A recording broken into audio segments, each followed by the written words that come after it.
La faune sauvage est une des ressources naturelles et essentielles à la survie de l'homme. Les communautés prélèvent d'elle des espèces végétales et animales pour la consommation ou pour des usages mystico-magiques. Transmise de génération en génération, la pratique de la chasse est une activité culturelle au nord du Bénin.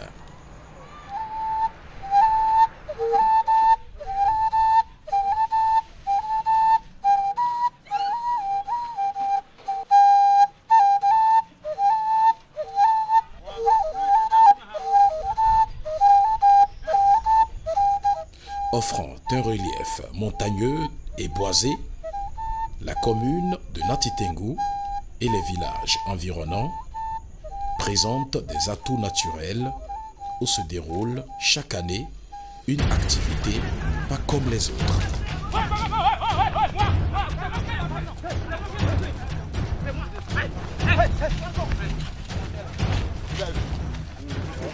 Vieux personne. Dieu merci.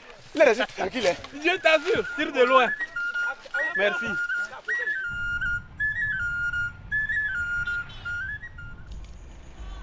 Encore appelée dabaré, la chasse à la battue se tient entre décembre et le mois de mai de l'année suivante. À Natitengu, c'est devenu une compétition pour les participants qui se réunissent 3 fois dans la semaine pour chasser.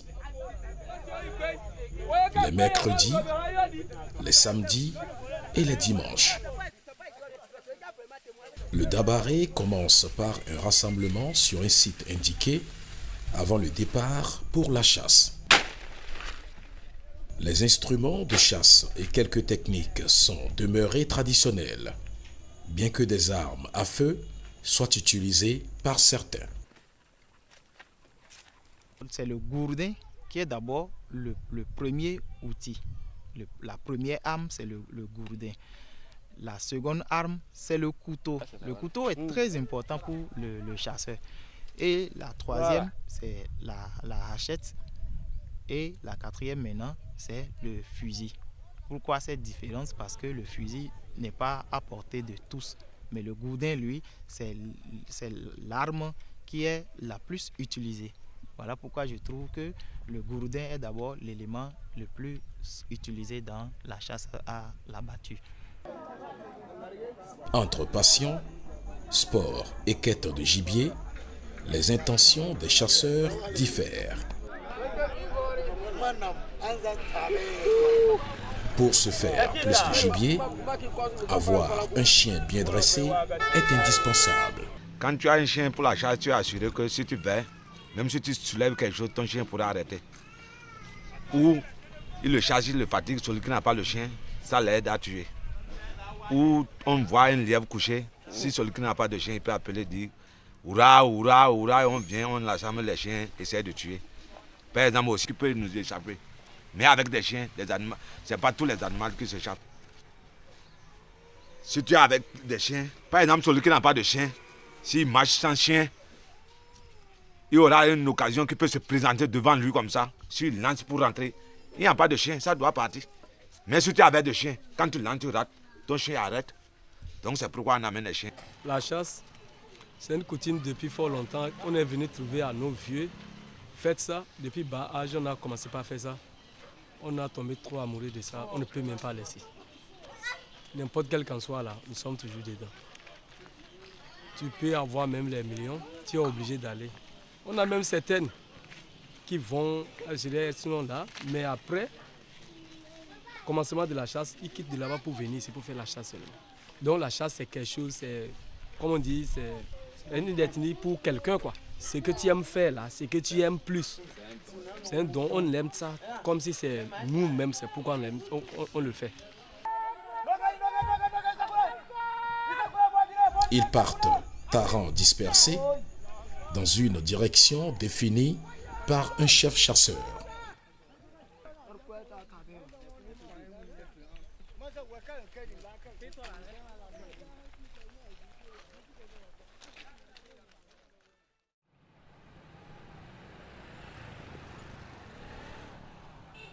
ces animaux qui sont chassés, qui sont abattus, et aident à l'alimentation, comme je l'avais dit tantôt, du ménage, mais beaucoup plus à la recherche de revenus, les revenus souvent économiques, les revenus financiers.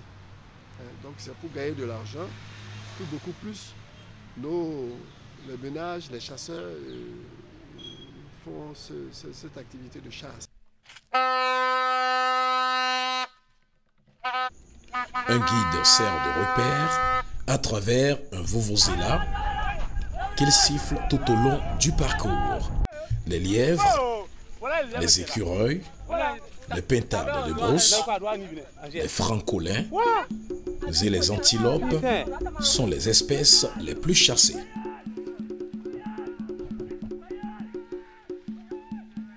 Le chien est le premier compagnon de l'homme et il s'adapte à son maître très facilement. Donc le chien est préparé en fait pour l'activité. Il sait ce pourquoi on le garde. Et une fois qu'il est en brousse, il sait ce que son maître attend de lui. Et des chiens sont aussi spécialistes dans les types de gibier. Il y a des chiens qui sont spécialisés pour les oiseaux tels que les perdrix, les pintades et autres. Et d'autres qui sont beaucoup plus réputés dans la chasse aux lièvres, aux antilopes, facochets et autres. Donc le chien a une importance capitale pour le chasseur. Pourquoi? Le chasseur peut, par exemple, voir un gibier qui est allongé, couché, mais il ne peut pas l'atteindre tout de suite parce que la zone est peut-être inaccessible. Il peut utiliser son chien pour prendre le gibier. Ça, c'est le premier aspect. Le second aspect, le chien peut flaire le gibier de par ses fosses nasales. Il peut tout de suite flaire la position de l'animal. C'est comme un répérateur de gibier.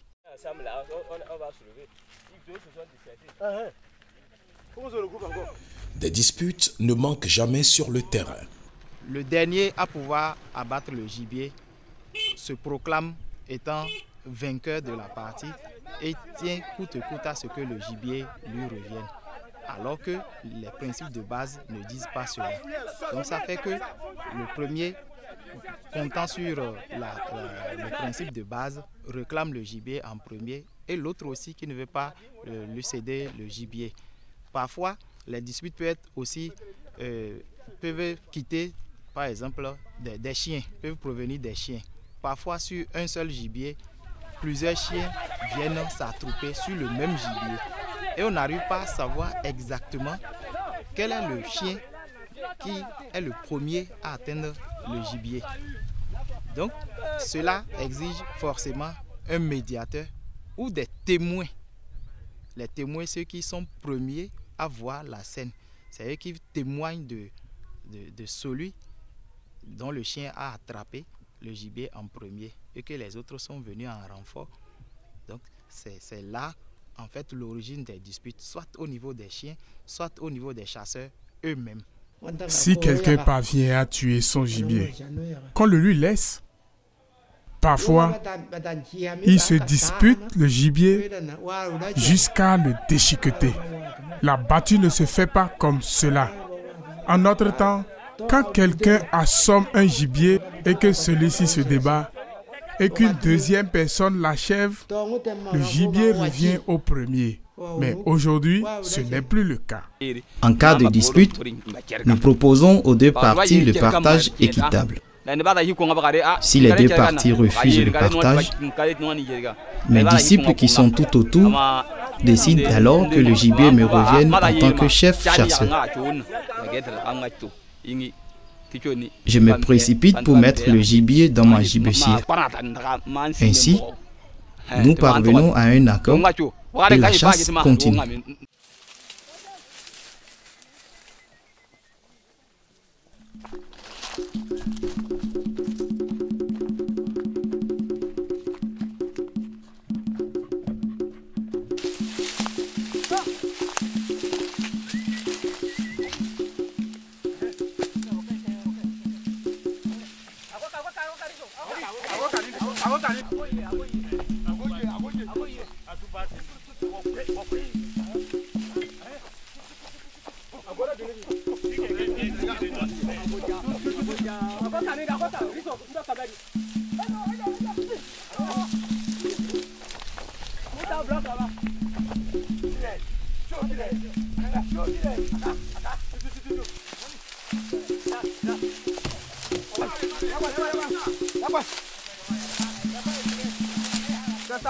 C'est une forme d'entraide en fait, parce que l'individu à lui seul ne peut pas chasser un gibier et l'atteindre. Mais la solidarité qui est autour de la chasse à la battue permet, lorsque le gibier se lève, qu'un temps soit peu, certains arrivent à le dévier vers les bonnes positions pour que dans le groupe, un arrive à tuer le gibier. En fait, c'est ça le caractère collectif de la chasse à la battue. Seule la difficulté sera beaucoup plus grande. C'est pour ça qu'elle se fait en groupe. En pleine forêt, les risques de morsure de serpents sont fréquents, mais cela n'effraie pas les chasseurs dans leur marche. Certains reptiles sont même comestibles. C'est toi qui manges les serpents de brousse.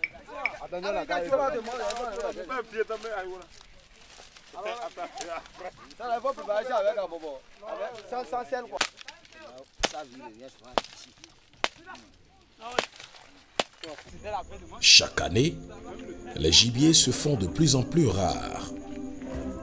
Difficile d'en trouver dans les environs. C'est pas grave.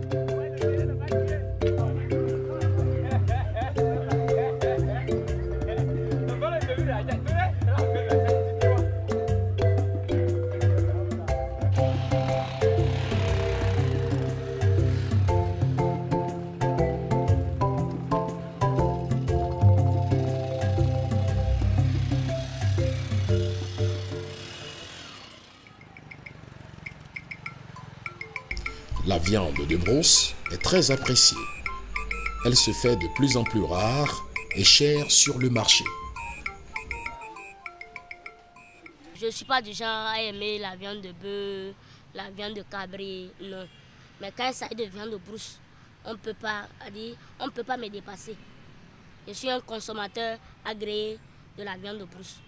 Et ça me fait du bien, surtout avec sauce moutarde ou bien autour d'un moyau. Non, quand je sonne ça, moi-même je sais que le lendemain je peux aller au paradis. Les temps où le morceau, tu peux le trouver à 500 par exemple, c'est en période de saison sèche. Et les chasseurs, ils font la chasse là, et il y a une quantité donnée en vente et le prix du morceau diminue.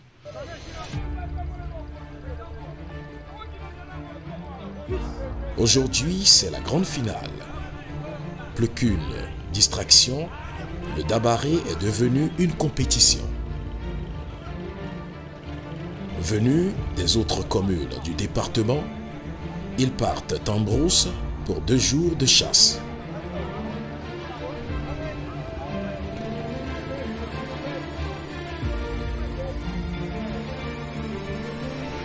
On y va à moto ou en voiture, dans un confort spectaculaire. La finale est une partie de chasse spéciale.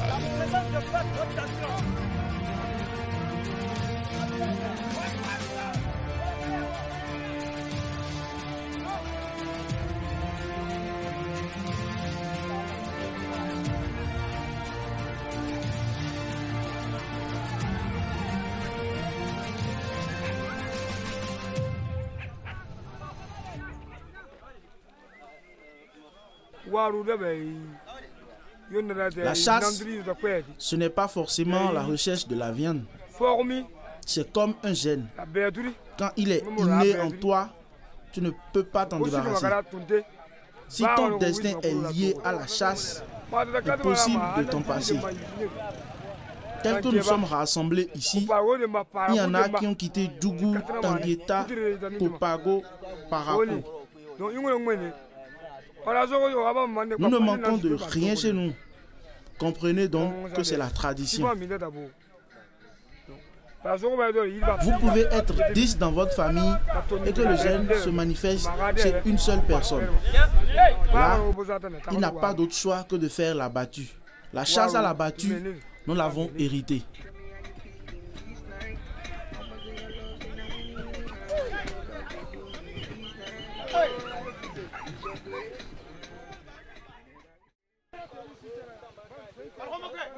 Quelques femmes sont sollicitées pour vendre à manger aux chasseurs. Ici, c'est la maman qui nous fait le manger de nuit avant de dormir. C'est elle qui nous prépare. Elle vient de nature aussi, c'est elle qui fait le repas. La voici.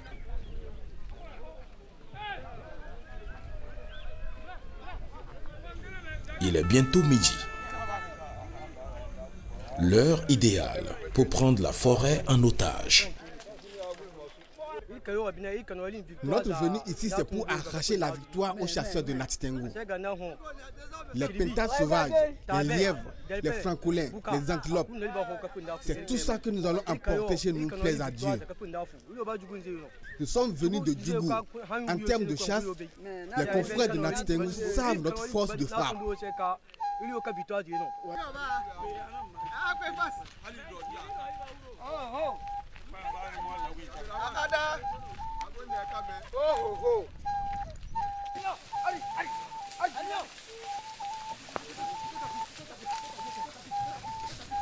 La chaîne alimentaire fait de chaque espèce un prédateur pour l'espèce inférieure. Et si une espèce devrait disparaître, l'équilibre de l'écosystème se verra menacé. C'est très important pour nous, en tant qu'êtres humains, de préserver, de prendre soin de la biodiversité parce que l'homme dépend, ou bien l'homme se nourrit des animaux et des plantes. Ce sont les deux sources de nourriture pour l'homme. Or, ces animaux et ces plantes vivent dans le même écosystème que nous, donc dans la même biodiversité. Du coup, si on pollue l'environnement, ou bien si on tue tout ce qu'il y a comme animal, ou bien on rase tout ce qu'il y a comme arbre, l'homme ne pourra plus survivre. Parce que l'homme a besoin de ces deux éléments, à la fois l'arbre et à la fois de l'animal. Mais si un élément entre les deux disparaît, l'homme ne pourra plus vivre. D'où la nécessité de préserver la biodiversité. Quelques jeunes animaux sont ramenés vivants par certains chasseurs. Ils seront vendus cher aux collectionneurs d'animaux sauvages.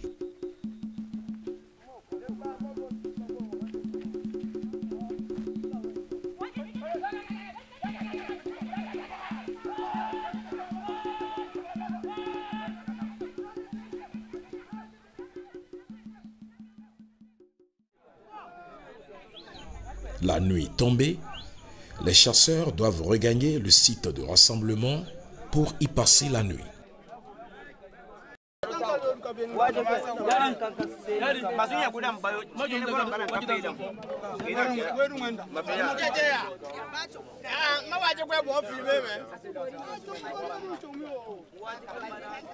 Comment la chasse est bonne. Donc, c'est ce qu'on veut. Demain, je veux tuer encore plus que ça. Demain, je veux faire le triple. Aujourd'hui, c'est classico. Barça Real. Demain, c'est le retour. Donc, aujourd'hui, c'est 4-1 en faveur du Real Madrid. Le butin de la journée est dépecé et fumé.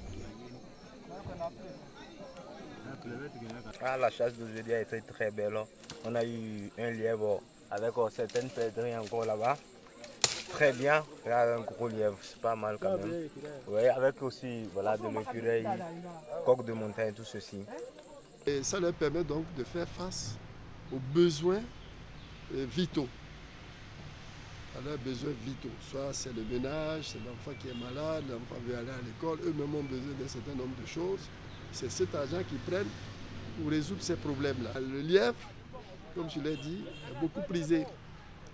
Le lièvre de brousse va de 3500 à 4000 francs, voire plus, ça dépend du poids que ce lièvre-là a. Donc c'est pour dire que c'est une viande tellement recherchée, la viande de brousse, la viande sauvage, elle est plus recherchée que la viande domestique.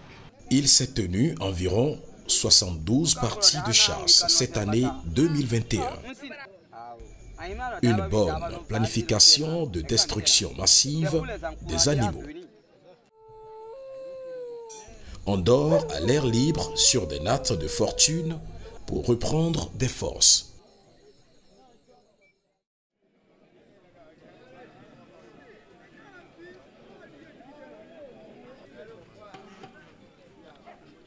En dépit de son aspect culturel et social, le dabaré cache des conséquences graves sur la faune. Mais les chasseurs, eux, ne voient pas l'impact de leur pratique, ou plutôt refusent de l'admettre. Pour modérer les effets de cette pratique sur la faune, plusieurs organisations et quelques acteurs s'investissent dans la sauvegarde des animaux. Nous recommandons, c'est déjà que cette chasse soit réglementée par les autorités au plus haut niveau, déjà par les autorités communales, ensuite préfectorales, pour que déjà, même si une chasse à la battue est organisée, il faut que certaines espèces soient identifiées et épargnées. L'autre chose aussi, c'est de réglementer la quantité d'animaux à tuer lors de cette chasse. On ne refuse pas aux gens de pratiquer la chasse à la battue, mais ce qu'on leur demande, c'est d'épailler certaines espèces animales et d'épailler et de tuer qu'une certaine quantité d'animaux lors de cette chasse-là. Je vous exhorte à faire une pause de 3 ans. Ainsi, les animaux auront le temps de se reproduire. Voyez-vous, chaque année, vous faites la battue. Avec une telle pratique, la faune est en train de s'épuiser. Comment voudriez-vous que les animaux se reproduisent? De Gaulle Panda, un dresseur d'animaux qui travaille dans la commune de Natitengu, est reconnu pour sa passion.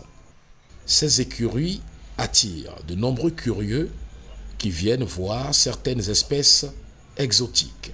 Cette passion de voir les animaux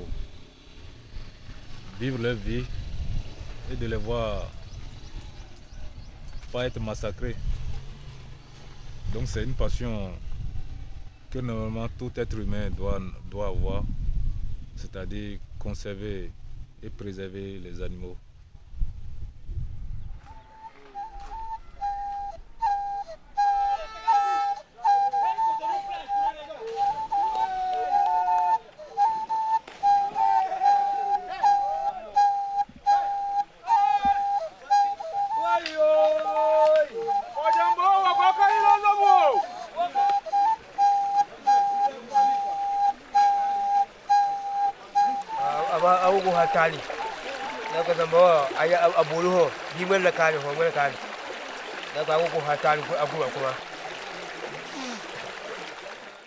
La chasse n'est pas ce qu'on s'amuse avec.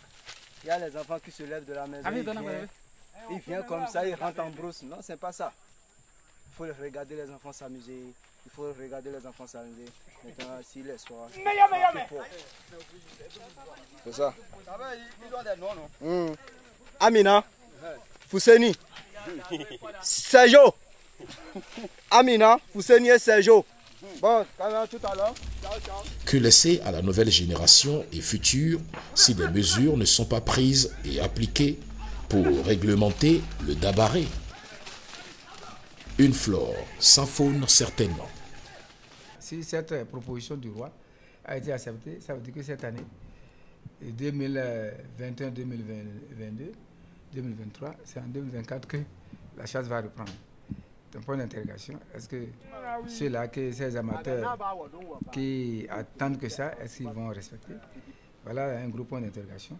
Toujours est-il qu'après notre règlement, il y a un peu de frottement parce que le groupe dissident de Kantabourfa a voulu opérer, lancer les chasses sans l'autorisation du président de l'association, ce qui n'avait pas été arrêté à notre séance. Les gens dorment à la maison, nous on tue, on double. On dit, la chasse n'est pas terminée, venez en brousse, vous refusez. On a deux, regardez. Jusqu'à l'année prochaine, l'année prochaine, les Wamans vont prendre la chasse à Natangou. Yes, sir. Allons-y. On va faire match. On va jouer contre les Dundee. On verra.